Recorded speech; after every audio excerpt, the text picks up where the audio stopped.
Okay, everybody, thank you all so much for spending your Sunday with us.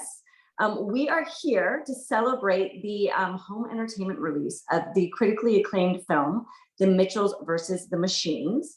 The Katie Mitchell Special Edition, which is what we're going to be talking about today, has over 2 hours of new content, and it also has even 40 minutes of deleted scenes.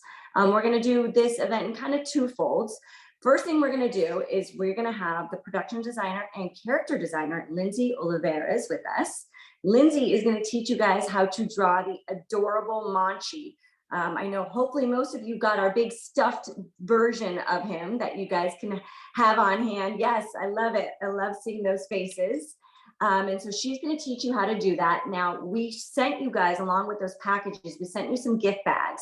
So you guys have the option of taking your chances and drawing Monchi directly on the gift bags, maybe using one, and then you can take it for further and keep going on your own, or just using scratch paper. So once you perfect him, you can actually put him on the bag. So whatever you're comfortable with. And then secondly, after Lindsay's done teaching us this fine craft, we're going to have the film's director and writer, Mike Rianda, join us for a brief Q&A. We can talk about the film. We can talk about the special edition DVD and Blu-ray that's going to be out on December 14th. So without further ado, get your scratch paper, get your pens, get your paper, get whatever you guys want. I'm going to throw it over to Lindsay, and she's going to teach you how to draw the adorable Monchi. Thank you, Lindsay, for joining us. Of course. Thank you. I'm excited to be here with you guys and meet you guys and share a little bit of our work and process for the movie. So let me get on here and screen share quickly.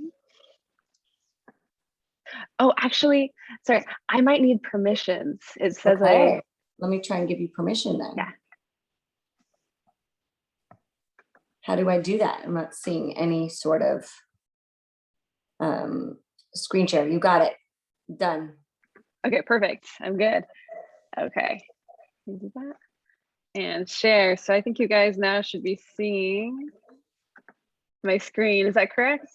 Yes, how cute is that face? Okay, perfect. Yeah, so I've got a little Monchi reference. You can see our goal, but I think you guys all also have these cute little Monchi pillows. So this is our model for today. So if you've got your supplies, that's great. I'll kind of talk for a minute, and if you have a chance, you can use whatever. I'm going to do it digitally, but I'm going to draw it in a way that you don't have to undo or redraw, because I love to draw with marker a lot of the time, and a lot of that kind of inspired the feel of some of the look of the movie. So I'll be doing it digitally, but I'm going to kind of start in a way that you don't have to erase. So if you'd rather use pencils so that you can be sure what it looks like and ink it later, that's fine. But if you want to dive in with a marker or a crayon, feel free to do that too. Okay. Yeah, so Monchi, he's like one of our favorite characters. He's kind of like this wonderful, lovable mascot for the family, and like everybody, kind of this unlikely hero and kind of imperfect and flawed. The shapes are all really hand drawn. So for the nose, we'll start with that. We'll kind of start with whatever is most forward. So I just kind of draw this simple shape. It's almost like it's how you would draw a heart simply, but kind of with 3 little shapes to it. And it doesn't have to be perfect. That's the fun thing about the whole look of the movie, is we were really trying to make it feel handmade and human made. So if things aren't perfectly symmetrical or perfectly made, that's great. That's what we were trying to chase in the computer. So that's his little nose. And then we'll just draw like a little kind of half circle around it. Monchi, all of his features are really scrunched together. So it's kind of important for him to like draw things in the order that they're forward in space. So we'll draw that. Then we'll draw his eyes. So I'll start with the left eye. I'm just going to draw a circle, and I'm going to try to end it where the nose line stopped. And then I'm going to go on the other side and draw another circle. So Monchi's got these kind of big wall-eyed eyes. It's kind of a part of the movie, right? That he can't look straight, he can't see perfectly. And then in the end of the movie, there's a moment for him to kind of shine and achieve this like clear vision that lets him have this kind of hero's moment. So whenever we draw Monchi, we draw his pupils really offset. So you can do it any direction you like, but like I'll make one looking down, you know, and I'll do it, I'll color it in too, just make it black. Sometimes it helps if they're more on the outside to draw them a little bit more of an oval than a perfect circle. It helps it exaggerate the direction he's looking. So since I drew it on this bottom corner, on the other one, I'll do it the opposite angle. So I'll put it here at the top.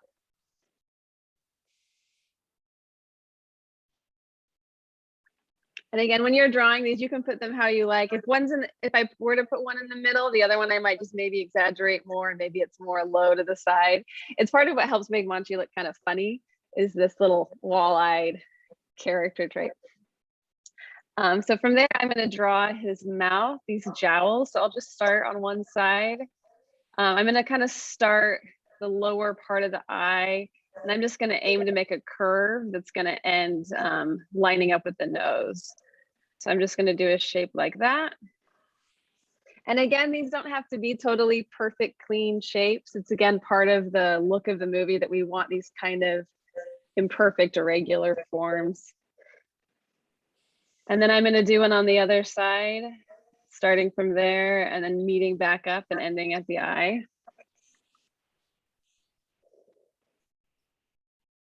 And once you've done that, we can go in, we can give him his little eyebrows. So they're not going to be too thick. Sometimes when his brows get kind of thick, he can look a little angry. So we're just going to give him little eyebrows, not too big, but they're going to kind of be curvy and full and follow the shape of his eye. We're gonna leave a little bit of space in the middle of the nose and do a little curve. So from here, we can do the top of his forehead. So I'm gonna try to do this in one line. If you want, you could do like a little kind of semicircle curve. It's nice when all of his shapes are kind of curvy, but he also has this little tuft of hair that works. So I'm gonna kind of start drawing a curve, but then I'm going to bring it and do a little curve in the other direction. I'll do probably 2 for little curves of hair. And then I'll finish that curved line.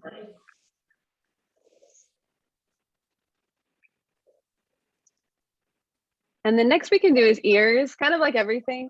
It helps when they're kind of curved slightly different directions. They don't have to be exactly the same.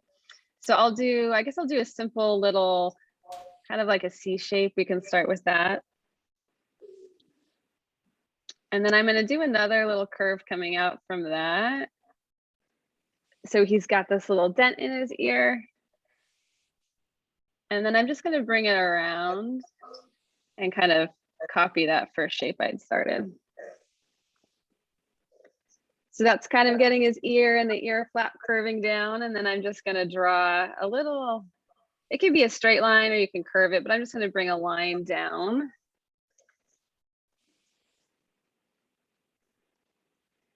And there's his little ear.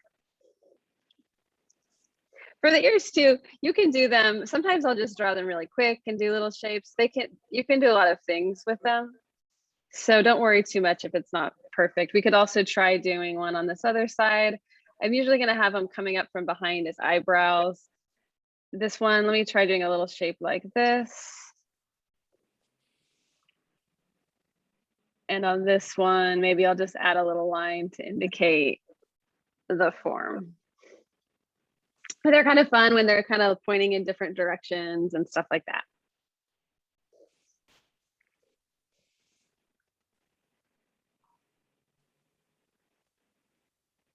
And let's get into finishing the mouth. So we'll give him a tongue. Monchi has a tongue. Sometimes we'll have his mouth open with a long hanging tongue. It's kind of fun if it goes off to the side. You can put it in the middle, to the side, long. But I'll do something, let me see, I'll draw kind of like a U shape.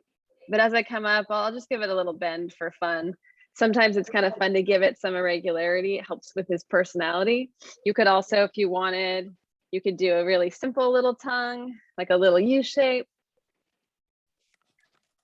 I think the important thing is to have fun with it. I think for us making this movie, we all love making art and have fun making art. And we wanted it to feel like that on screen, that you feel like this is celebrating characters like Katie and people that love to have art and have fun with it and express themselves with it. I usually too, for the tongue, sometimes I'll draw like a little line in the middle of it. to give it a little bit of form. And then from here, you can finish up the bottom of his mouth with a little semicircle. So since his tongue's here, I'll just do it from underneath. You don't need to see the whole thing.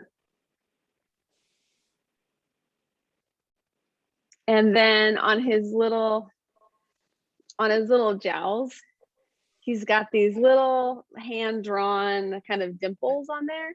So those I usually draw just by doing kind of simple U shapes that loop together.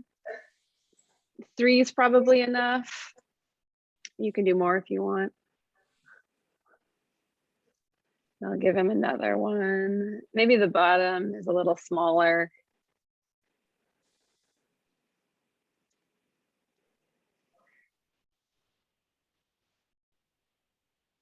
And I will give him more on this side, just a few little curves.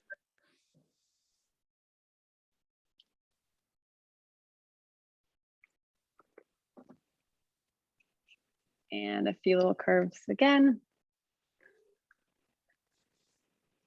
And now we can give him, after you've done that, you can give him some whiskers. Sometimes I'll just do a few, you know, I stick them on the side. I'll just put a few little curves.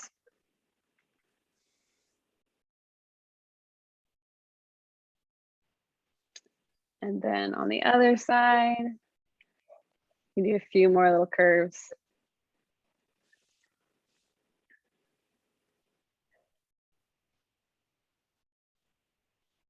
And there's a little Monchi head. So we can do the whole body too if you guys want to try that. And let me know too, I hope I'm not going too fast. I know I'm used to drawing him often, so sorry if I'm going fast. One thing too that I'll take a break to talk for a second. One thing that's kind of nice about this style is we are just really trying to kind of make really lovable, appealing characters, but also kind of celebrate imperfection. Like when I was hopping into this, I was like, oh I irritated my hand. I was like last night just scrubbing my bathroom floor, trying to get these stains out of the grout with a toothbrush and working, and I irritated my hand. I was like, oh man, my hand's gonna be sore to draw.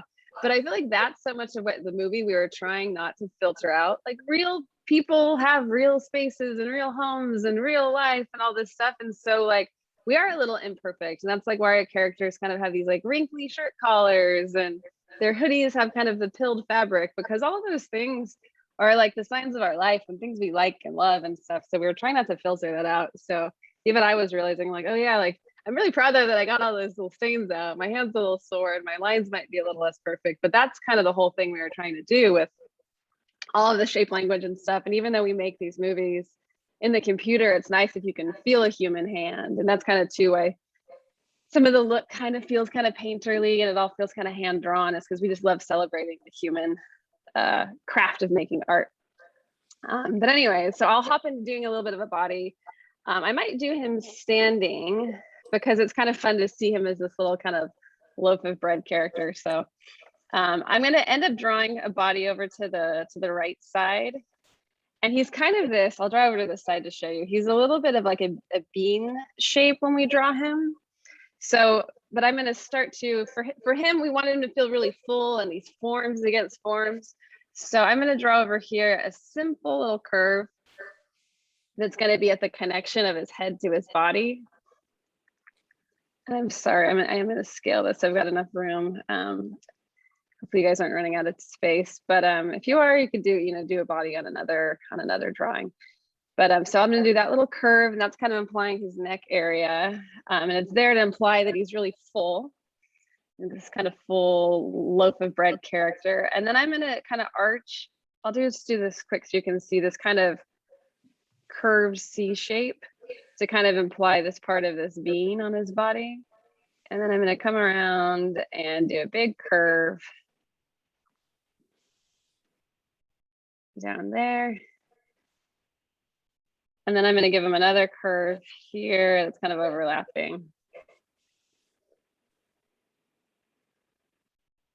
Maybe I should have drawn the legs first, but I think it'll be okay. So I'll give him a little leg. It could be a simple straight leg, but maybe if you want, you can do like a little little tuft of hair, and then a little straight leg. We could also just do little simple straight legs. For him, in his 3D model, we got rid of a lot of anatomy, and they're supposed to be these kind of like simple little legs, like simple drawings. So you can just do little straight lines. And then we'll draw kind of 3 little circles for his feet.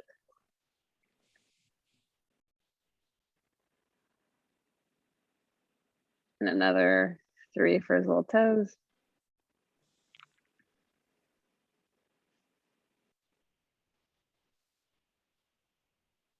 And let me give him another little one over here. A couple lines for his leg and these kind of little simple toes. I'll give him another one. I'm kind of angling some of these lines too, just make it a little funny. And I probably should have drawn these first. Sometimes you make little mistakes, but if you have a pencil and you want to, if you want to erase this, you can, but it's okay if you don't. And then we'll give him a little tail. So we'll just give him a little kind of half circle curve. And then we'll bring it around. You can always give him a little extra tuft of hair. Some of these little simple tufts of hairs help.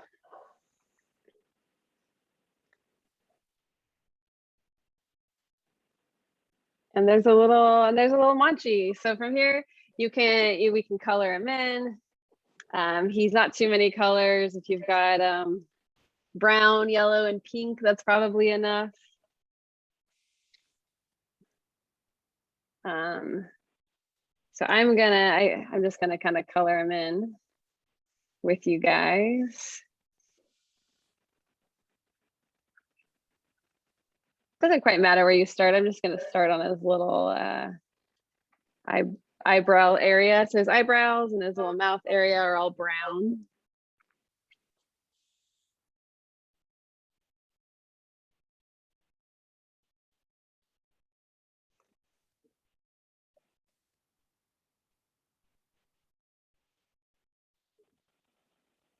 I'm doing this digitally so I could fill it in, but I'm just gonna kind of color it in like it were traditional media. In the movie, we did a lot of stuff like that too, where instead of using the conveniences of the computer tools that do things kind of perfectly, we tried to make them feel like they're handmade. So sometimes in like the texturing of clothes or maybe fur, we're trying to imitate what traditional mark making does digitally. Like for example, I just edited my tools in the computer, but when you draw traditionally, when your marks, when they layer up, they get this kind of irregularity of pattern of the lines layering up. And we think that's really beautiful. So we tried to imitate that in the computer, and it's what a pen, what a marker, or what a crayon does naturally. And so we just really like what that handmade stuff looks like. So a lot of the times in the computer, we're trying to imitate what you get naturally with traditional materials. I'm just gonna keep coloring. I'm gonna color his little ears.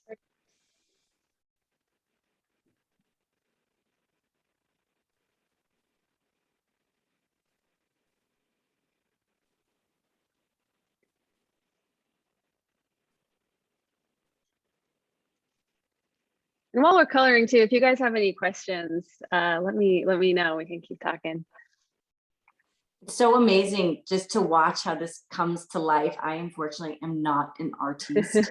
And just to see how, a couple circles and a couple dots, and you add so much character and so much personality into. Thank you. Yeah, I mean, I feel like you can see his personality jumping off the page right now. It's just fascinating. And I love that it's not a computer generated, because it feels more real. It feels like I guess I said, it feels like he's just a character and he's so much fun. Awesome, thank you. Yeah. Taddy, I think you had a question. Did you want to ask Lindsay? Hi, Lindsay. This is such a fun session. Thank you so much. I was curious to know if you had a favorite Mitchell's character to draw.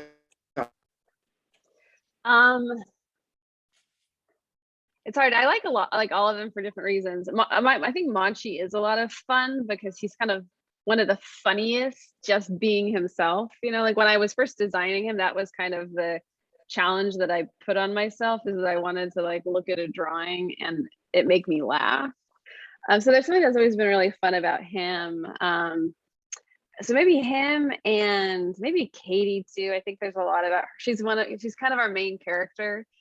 So she was a really fun one to draw and design and get right. I think there's a lot of little specific details on her that really speak to her character. So those guys might be some of my favorites. Yeah. I think Tessa and her kids have a quick question for you, Lindsay. How did you get started as an animator? I always, if I go back early enough, I always loved to draw. When I was around your age, probably I was drawing a ton. I would draw my own characters too. My parents were really supportive of the arts, and so I did a lot of drawing my own characters, trying to make my own little stories. I took art classes outside of school, where I kind of learned an appreciation of the arts and a little bit of like art history about painting and stuff. And then I ultimately went to college for computer animation. And so there I learned a little bit more about what a job in animation was like. I should also say in high school, I went to one of the schools, CalArts, which is where the director studied. They had a summer program for high school kids. And so I went to that. And that was the first time I got to really learn about how to animate, because I hadn't really understood actually how to animate. I think it's nice now. There's a lot more like access to tools, things online. When I was a kid, the internet wasn't what it is today at all. So there's always like things to find. So I always looked for opportunities, and my parents helped me look for opportunities to learn more about art and animation and the behind the scenes. I remember going when I was a kid to a mall, and they had a Pocahontas animator there showing people how to draw Pocahontas, and seeing an artist behind the movies was really inspiring for me to see that people like, you know, meeting people that do it. So it's great too that if you guys are in events like this, I think your parents are, you know, if you want to go into the art, seems obviously very supportive.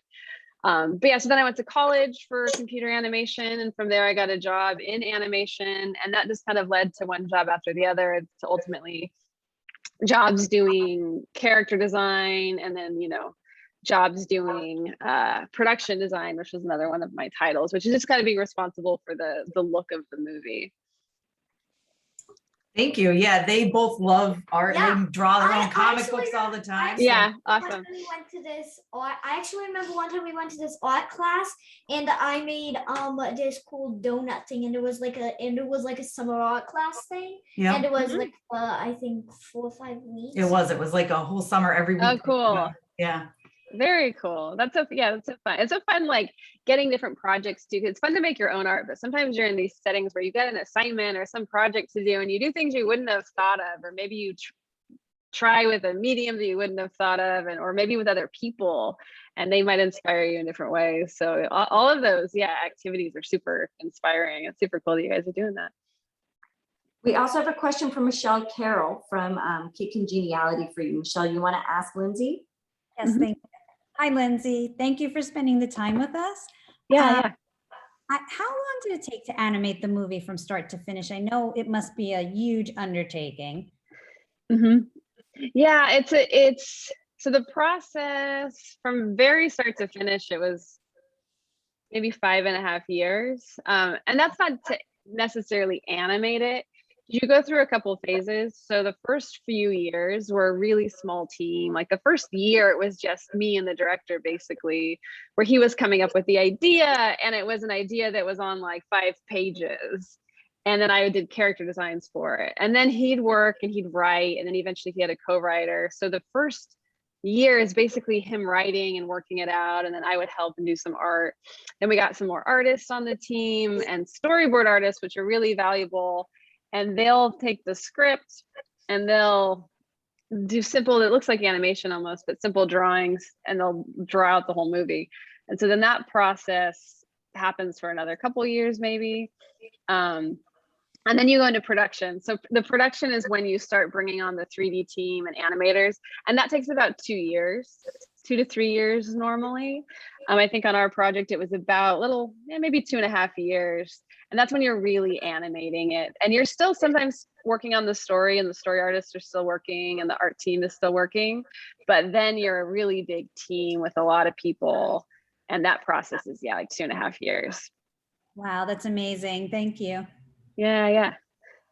Okay, guys, I'm actually going to take us off screen share because we want to see the creations that you guys did. Oh, good. And love to see what everyone came up with. And then, our film's writer and director, Michael, has joined us too. So we're going to loop him in so we can keep the conversation going.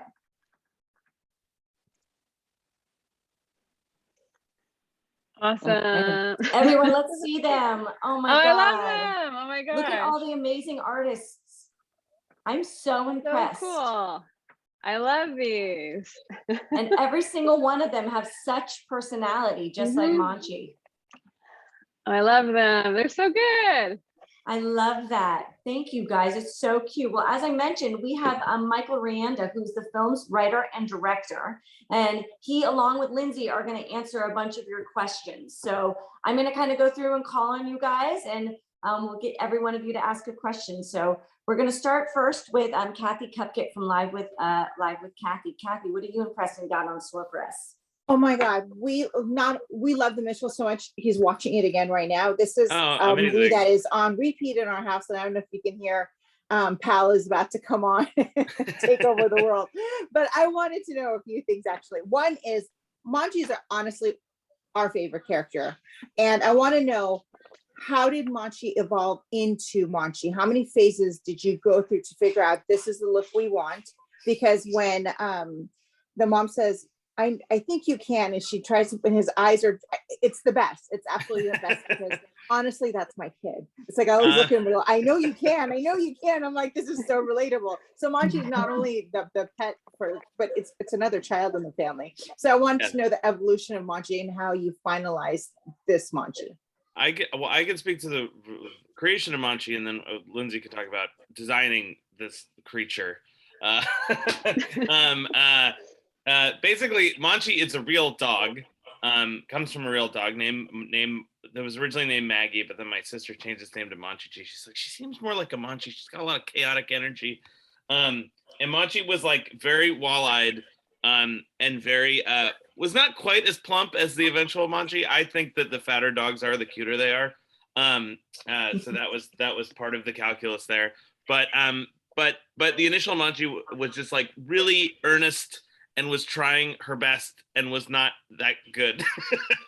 Couldn't really do anything, had to go to the vet a lot, but we really loved her. And then so when we had the Mitchells, I really wanted to put a pug in a movie, and also a pug in a movie that looked like a real pug, because sometimes I feel like the pugs look kind of, they sand the edges off, but pugs are bizarre creatures that maybe shouldn't exist. So we just let Lindsay rip into it, and she just started drawing 100 of the best pug designs you've ever seen in your life. Thank you. I could actually screen share some. I was like, I think I've got this handy. Oh, please do. They're the best. Yeah. Oh wait, I don't know if I can actually anymore. But basically, yeah, it's like what Mike said. Mike always has like a great vision for how the character should feel, so it makes my job easy because I have like a good sense of like what their character is like what their personality is like. And for him, it was really, okay, there it goes. It was really getting the right mix of something that was like cute but lovable. And some we've played with getting these weirdnesses of the pugs, but some they get like a little too weird or too creature-like. So we've got some of these. Sometimes they were tragic. Yeah, that was Mike would always talk about that. Like with him, it couldn't look too tragic or too mean. You needed to really like love them too. So it's like we try to get that balance, and some of that came with simplicity. Some of them there's a little too much information and stuff, and we found you can reduce a lot and it still feels like a pug. But we really just wanted him to feel really like joyful and funny, and he's a little silly. We looked a lot at like the postures of pugs and animals, and also just he's really kind of like this little plump character, kind of plump, squishy, doughy, bread-like. And we also found that he also needed to always be smiling. because it made him seem like he was having a good time and he was okay with all this. Sometimes he would be like frowning and then like, oh. It was like, oh, this He's awesome. He's scared. He's awesome. He really is awesome. And I agree. He is like another child. He's so cute. Our next question is going to come from Carrie Pittman and her girls with Living with Littles. Hello. So my question is, well, actually, first of all, as much as this film has us laughing, it also had me crying, like through so many parts of it, the dynamics of children and teenagers and parents. It's just a struggle, right? My question is to you, do you have teenagers of your own that you related to in writing this movie? Yeah, I think mostly ourselves when we were teenagers, just because it's like I sort of feel close to the 17-year-old version of myself. And I also wanted to point out, I only said it in the chat, but I saw these Monchi drawings. You guys are all hired. Whatever the next project is, you guys can do the drawings. These are so wonderful. But yeah, no, it's sort of, I think it was based on a lot of people. My sister is really funny like Katie, and sort of shares a lot of her sort of like, she kind of like, her and my dad would butt heads now and then. And I did think that was important to show, honestly, the realistic problems that families have, because, I think it's easy to smooth over that stuff, but then you're not talking about real people anymore because real people have problems with each other. And I think, and just in terms of like, teenagers and stuff, we were trying to sort of really get the excitement of like, oh, I'm moving to the next phase of my life. Because that was like, I remember how exciting that was. And it was like, anything could happen. I could be a skateboarder, maybe. Maybe I'll be in a band. Maybe I'll be a cartoonist, whatever. I picked the lamest of those three. But it was really an exciting time. So we tried to capture that excitement and optimism with Katie, as well as like how, you can really have legitimate problems with your family members and hopefully model productive ways to work this out. Thank you so much, Carrie. We have a question from Monica Young and her family from My Life is a Journey. Hi, good morning. My niece, she doesn't speak a lot of English, but she wanted to know, with the DVD, now you have a lot of deleted scenes. Yes. But one of the deleted scenes that are here, which one would you have liked to be in the original film?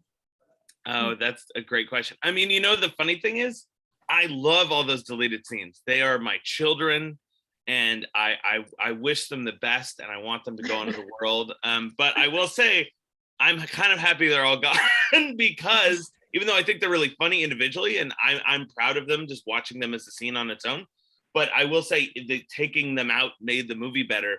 The one that sort of like entertains me the most, because it's sort of the one that's the most different from the movie, is there's a scene where the family, as a family together, and I tried to write it as much like, oh, it's like, you and your family and your kids and your weird uncle have to literally kidnap the president of the United States of America. But the movie didn't have, could not support that storyline. It was too much of a weird left turn. But that's the one that I think is funny. Amazing. Our next question is going to come from Ella and Addison from EA Extreme Fun, and look at their version of Monty that they have in their house. Let me see this. He's beautiful. Oh, how cute are you? Oh my Ella and God, the Addison, best. unmute yourself so we can, oh, look at all the pugs coming out. Oh, there's more. Oh my God. Are. Pugs. Amazing. Ella and Addison, do you guys have a question for Michael or for Lindsay? Yes, actually both of them. So how long did it take to make an animated film? I will say it took a really, how old are you? 9. Okay, you would have been 3 when we started. So more than half your life. It took a long time. I don't think they always take as long of a time. I think, because this is a movie about, it's not about X-Men. It's about my father, who is the farthest thing you can get from an X-Men as humanly possible. it was like a big ask of the studio, which like rightfully so. They want to make sure that anyone's gonna care about this weird story. So so for a long time we just had to prove that the movie would exist. And I, like Lindsay had already done this great work and all of our team had already done this great work. And I was like, we have to make it so this isn't all in vain. And so we were probably only like really making the movie for the last 3 years. So that was probably how long it really took. But but the movie the whole time was getting better. And that is sort of like a lesson if your guys are making something. And kids are great because they never get discouraged. They're like, I made this drawing and it's wonderful. But I will just say, as you get older, don't lose that. Because I remember a time when I was like 8 or 9 and I got really aware that I wasn't as good at drawing as like the cool guys that do comic books. And then I got all weird and self-conscious and I was like, my drawings are terrible. And I didn't draw for a long time, but your drawings are great. Any expression of your own emotions is wonderful, no matter what it looks like. Thank you, Mike. I appreciate that. Such a positive thing. Our next question is going to come from Ashley Saunders from Ashley & Co. Hi. Hi. Hello. Did you have fun making the movie? And yes, absolutely. I think it was really delightful, and Lindsay can speak to this, but one of the most fun things is that you get to hire a bunch of people that then become your friends sometimes. Nice. And if they want to hang out with you, which when you're the boss they don't. But it's really wonderful to work with all of them and hang out with them and kick around ideas, and they'll come up with things that surprise you, and that was the most fun part of it, is the friends we made along the way. Yeah, no, I totally agree. It's really fun. Like, I always love to make art, and I made a lot of art, and it was mostly by myself. Like, I make it with my sister sometimes, but it's nice when you're doing it as a job, like what Mike was saying, you get to build these teams. And so I had like an art team that 10, 15 people, and they all became really good friends. I feel like I formed these really great friendships with other artists on the team and my other kind of art director and people. And so it's really fun to be able to make something better than you ever could on your own with other people. And then you end up forming these friendships that last after the movie. And when we watch the movie, we can see all of our friends in it. And so it makes it kind of extra special too. Yeah, you can form your child friends together to make some sort of Voltron of creativity and then, make the world better with your art. I love the Voltron reference. I love that. Our next question is going to come from Megan Cooper from Jaw Monkey. Hey there. So Katie Vision is one of my favorite aspects of the whole film. And can you talk a little bit about your decision to help have Katie essentially animate and tell her story in the film? Well, can I talk about your amazing sweatshirt?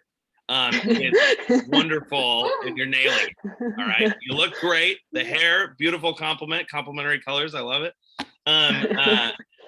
But no, Katie Vision was sort of like an idea on a whiteboard, because we were like, wouldn't it be cool to match? Because we were sort of like film students, we had no business making a movie.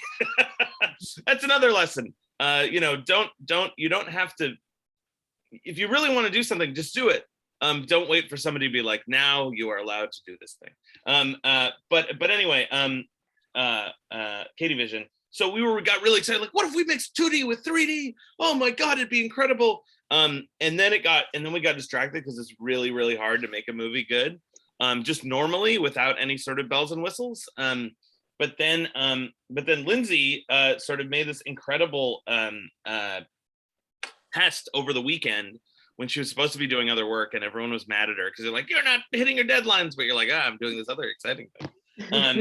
And it was really cool because we realized that it made us feel closer to Katie as a character. So it kind of worked in the story, that it was almost like she was editing the movie.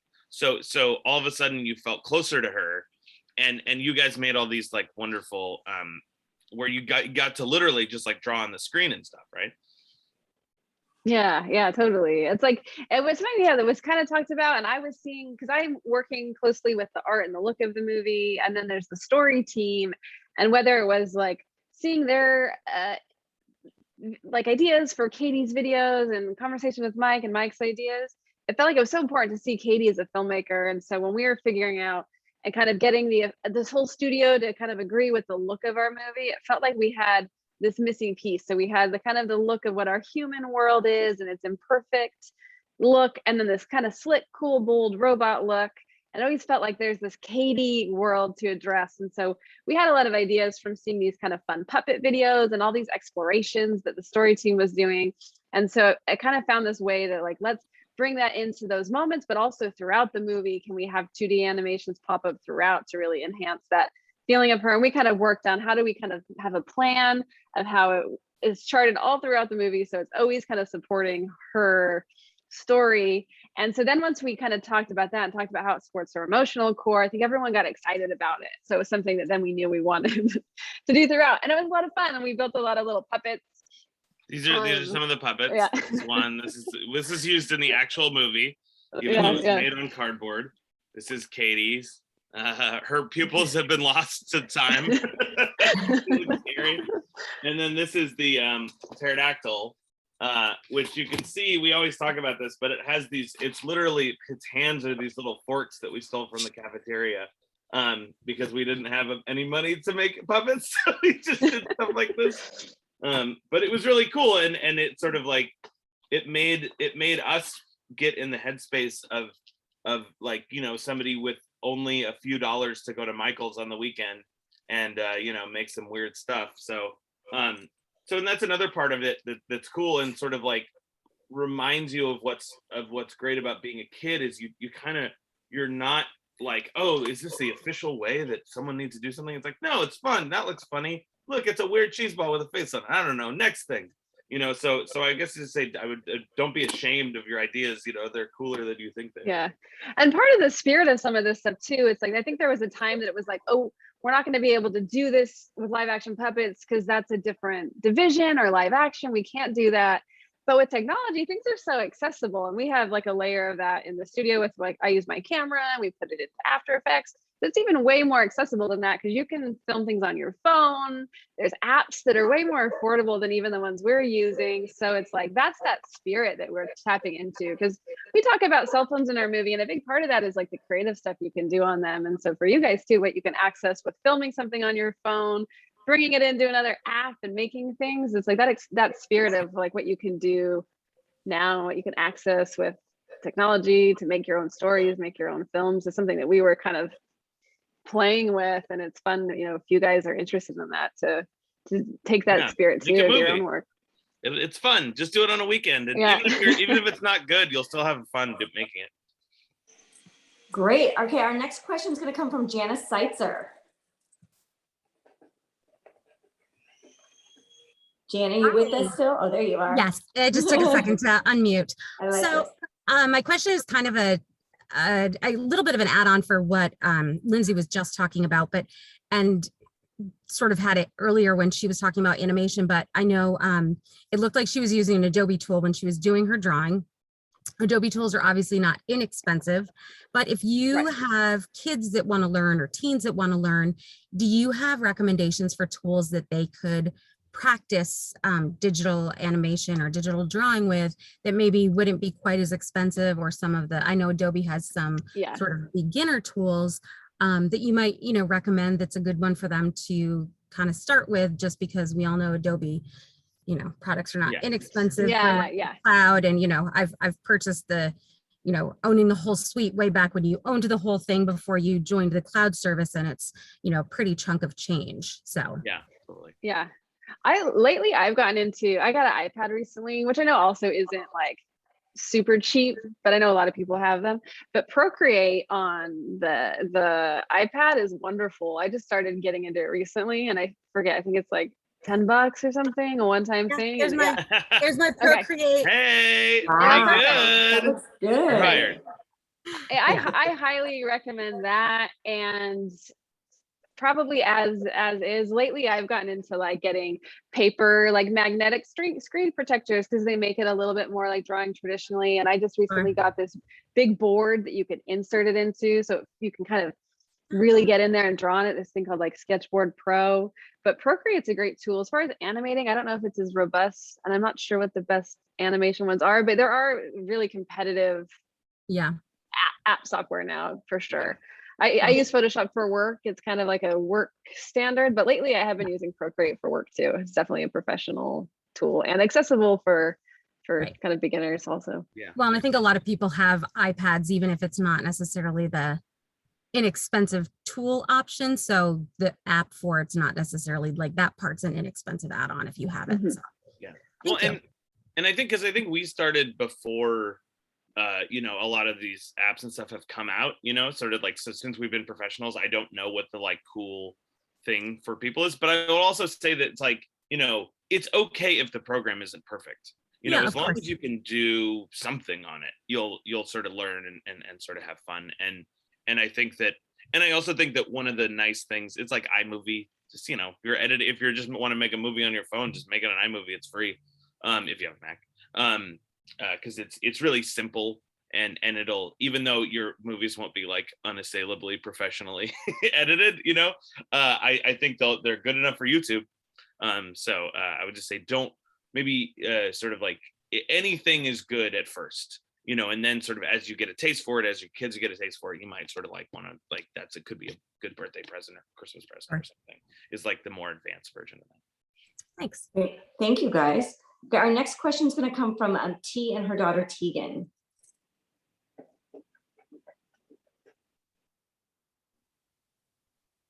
T. Sorry about T. that. Oh, perfect. Gotcha. Hi, so I was wondering what inspired or what was the thought process for the soundtrack of the movie, because I really like the music. Oh, great. I love the lovely music. The inspiration was just songs that I love or songs that we love, because I think that's sort of the overall sort of philosophy of the whole movie is like stick the movie make it as bursting with love as we can possibly do, because sometimes a music cue would fit for a moment, like either emotionally or whatever, but I just didn't like the song, you know, or like we didn't like the song as a group. And it was like, we just wanted to fill it in with every song that we loved ever. And then sort of narrowed it down to the ones that worked for the moment and didn't. And it was really cool working with like Alex Leahy, who was just an artist that we loved. And then we worked with her on this ending song, and she did such a great job with it. But that was fun too, because we got to sort of like call out for people whose work we liked and see if they wanted to collaborate with us. And that was like, it was really fun to work on. I agree. I feel like the music is another character of the movie in a way. It's really, really fantastic. We have another question from Tessa Smith and her cute, adorable family, including her pug. Yes. Khaleesi, our one-eyed pug, who's very loud. So. Oh my God. We love so, she starts to snort. I apologize. First of all, love the movie. It's still my favorite animated film of the entire year. It held through the whole year. Thank you. I'm sure it's not you. So thank you. Well, I want to say thank you for putting my quote on the poster, even though I'm sure that wasn't you. Hey. It's very exciting. I would love to know, I think she wants to see her face. Oh, she wants to see her face. Okay. I would love to know that she's like, don't let me know. She's being coy. It feels like pretty immediately everyone loved this movie, like I said, us included, and I would love to know how that felt when it was like immediately fresh on Rotten Tomatoes and just massive fans. It was the best. You know, because just because, you know, especially me and especially the sort of group of filmmakers that were sort of responsible for the movie and stuff, like we're so audience focused. Like we are happy when the audience is happy. So we tested it a bunch and we wanted to make sure that all the jokes landed and that all the emotions landed and stuff like that. And sort of like, I'm really not a filmmaker, or none of us are, Jeff, Chris and Phil, who are like, we'll make what we want and let the audience sort it out. So we're like, I hope you like this thing we made. So for us, it was very validating. Lindsay, how did you feel? Oh, no, it felt so good. You know, it'd been so long. We talked about how long it took to make, and you know, Mike and I were working on it since 2015. So I felt so close to it that I couldn't see it with fresh eyes. Like I didn't know what it's like to watch this movie for the first time, and I believed in it. And we'd seen test audiences, and it seemed like that went well. So we're like, oh, I hope this goes well, but you just don't. It's hard to see it with fresh eyes. So letting like the world see it with fresh eyes, no, it was crazy, and it was so surreal to like. This is my first time in a big like a leadership role where I'm very involved with like who the characters are and how they look, and seeing fan art. Like we were looking a lot online at like fan art or people doing cosplay and seeing a ton of it, and it was super surreal and so meaningful. And we were, you know, a lot of us were like texting back and forth like messages that we were seeing, and it was very like touching and very surreal. It was the coolest thing, and we're super happy with seeing how it relates to people, because that's what's so cool about working on these movies is they have such a huge audience. Like you get to make art, but it gets to like connect with people, and that's like this cool ingredient that we hadn't really seen for like 5 years. And so yeah, it's been great. Well, it's amazing. Seriously, congratulations, guys. Oh, thank you. It's got to be amazing to finally see all your hard work come together on the big screen, and and people love it. We have a question. We have a question from Christy from Lights Camera Mom. Hi guys, and actually it's kind of a perfect segue off of Tessa's question, because I agree, our family loves the movie. We just watched it again this morning, and you know, and even on the back, best animated movie of the year, you know, all those accolades. Do you guys feel like there's more Mitchell's stories to be told? Is there any hope for more Mitchells in the future? Because we're hoping so. Okay, well, there's a couple things. One, on the very Blu-ray you're holding. Also, how's it looking in there? I haven't seen it on the inside of one yet. So if any of you have it open, let me see it. But anyway, yes, I mean, in the very Blu-ray you're holding, there is a Katie made short that is basically like a continuation of her story, and like going to college and meeting Jade and all that stuff.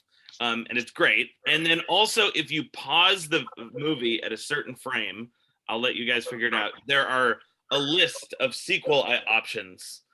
You know, there's like 25 different sequels. So vote for your favorite, or maybe, you know, you and your family can like make that on a weekend and see if it'll be cool. Maybe you could make, you know, the Mitchells versus the Army of Clones, you know, using a bunch of trick photography and mirrors and stuff.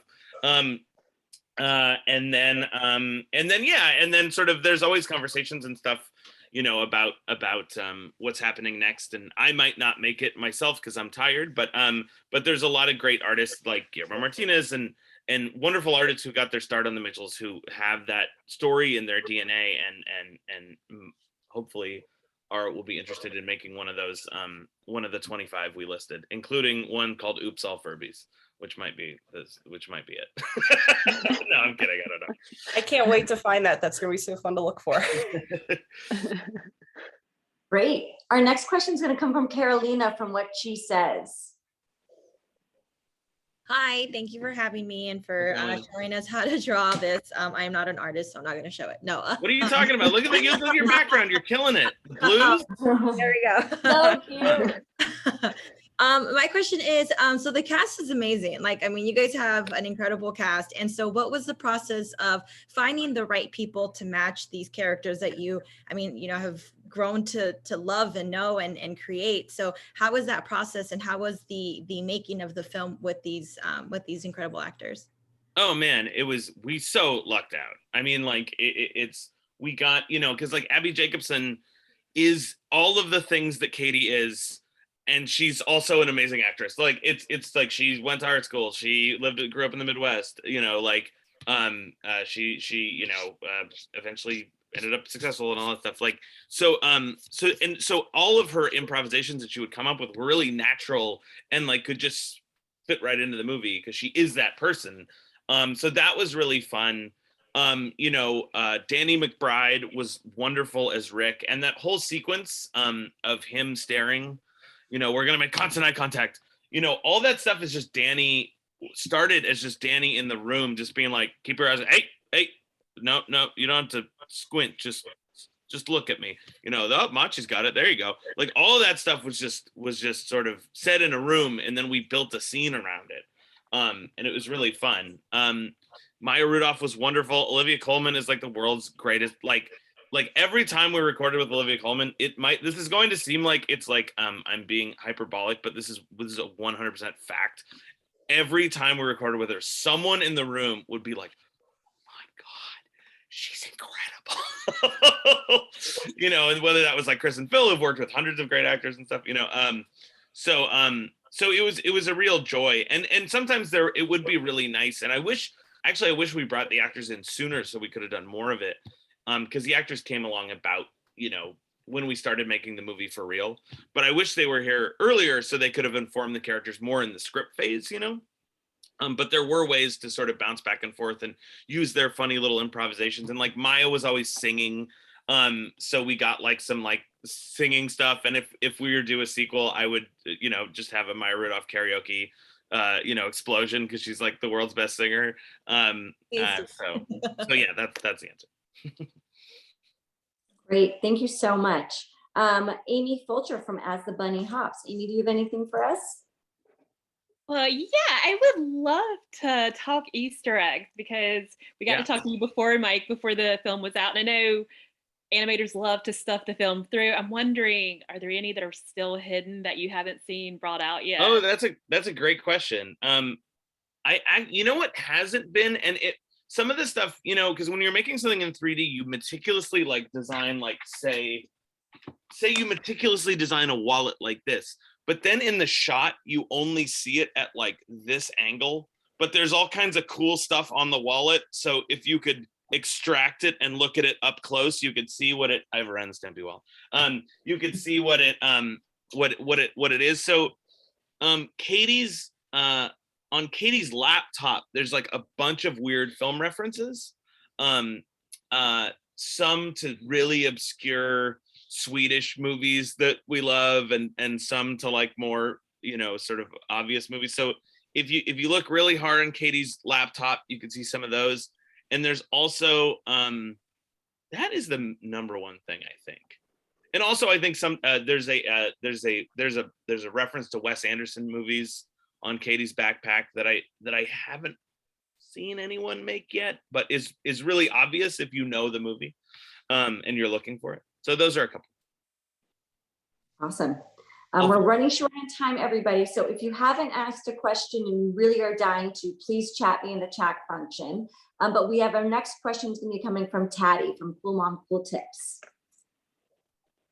Hello again. Thank you so much for this wonderful movie. I have to echo what everyone's sharing because we truly enjoyed it. And visually, it was very impactful for me. Somehow it took me back to when I was in high school drawing all sorts of things all over the place. And my room was a big collection of junk, like the movie somehow feels like, so, but in a beautiful way. So I was very curious to know if there were certain influences that brought this type of drawing to life. I know Lindsay had shared that you were celebrating imperfections, which is another beautiful layer to the movie. But visually, did you have any specific influences to bring this to life? Yeah, totally. I mean, that was one of the things that we got really excited about early on, is that we could pull influence, because oftentimes there's like a lot of animation movies like have the same influences where it's like, oh, with Disney movies in the past and stuff like that, which are wonderful. But we were like, let's have crazy influences from all over the world. So we were trying to be influenced by, teenagers' drawings. Lindsay had a friend that did these really cool, weird, teenage drawings that we were looking at. And like James Terrell is an installation artist who's very fancy, who would blanch if he knew that our dumb cartoon was using his $1 million installations. And Lindsay found a bunch of great photographers that we really loved. Like who are some of the there's like a bulk of them that are like photographers from like early color photos, where I think it wasn't as like thought of as tasteful or something, but like Stephen Shore, William Eggleston were a couple big ones, and a lot of them, like Stephen Shore had a book too where it was like his travels across the country and he's documenting where he's staying and like a photo on the wall or the toilet. And it had that kind of spirit, like the food you're eating, kind of before that was like a trend, but like the food you're eating and as it is, and things that were, like this kind of early color photography, but things that felt really observed. We looked at a lot of photography. Mary Frey was one of them, Thomas Struth, the people that are capturing photos that feel, it's like the closest reference point to like your actual home photos, because we were just trying to make it feel really real and not feeling like, sometimes art is like a really beautiful portrayal of something, and we wanted like art like marks on things, but the feel of it to be something that's more like a home photo that's imperfect, and then put some strokes on it. Sorry, go ahead. One thing that, no problem. One thing that was really cool that Lindsay did is that she would tell her artists, like, don't Google bedroom. Don't Google teenager's bedroom, because you will see this gorgeous Etsy bedroom. She's like, just go on Craigslist and Google teenager bedroom, and then you would see real teenager bedrooms, and they were always a disaster. Yeah, we look at like real estate listings, or like if we were designing a couch, it was like, let's go to Craigslist, let's go to Michigan, that's where it's set, and let's see what couches are for sale, because that's going to be a better idea what couches are in your house now, because you usually don't have things that you bought at the same time from the year you're living in. Likely you have something that's old, or maybe it's a hand-me-down, or maybe, and that's something we're trying to celebrate, of like human stories, because like maybe the couch that your mom gave to you, you can't find quickly if you're looking for images of couches, but there's a story there. Maybe there's memories and stuff. So that's what we're always chasing. Well, thank you guys. We're going to end here. We appreciate all of you. Thank you to Michael. Thank you to Lindsay for taking your time. Thank you all for spending your Sundays with us right before the holidays. And please don't forget that The Mitchells versus the Machines will release on digital, DVD, and Blu-ray on Tuesday, December 14th. Thank you guys so much. Have the wonderful, happiest, healthiest, safest holidays. Thank you so much. And remember, 3 hours of bonus material, shorts, a new Bonanza cut, feature commentary. We got it all, people. Get that DVD. Vote for your sequel. Vote for your favorite sequel. And vote for your favorite sequel. Bye. Thank you. Bye, everybody. Thank you. Thanks for sharing your drawings and The bringing drawings your are great. plugs.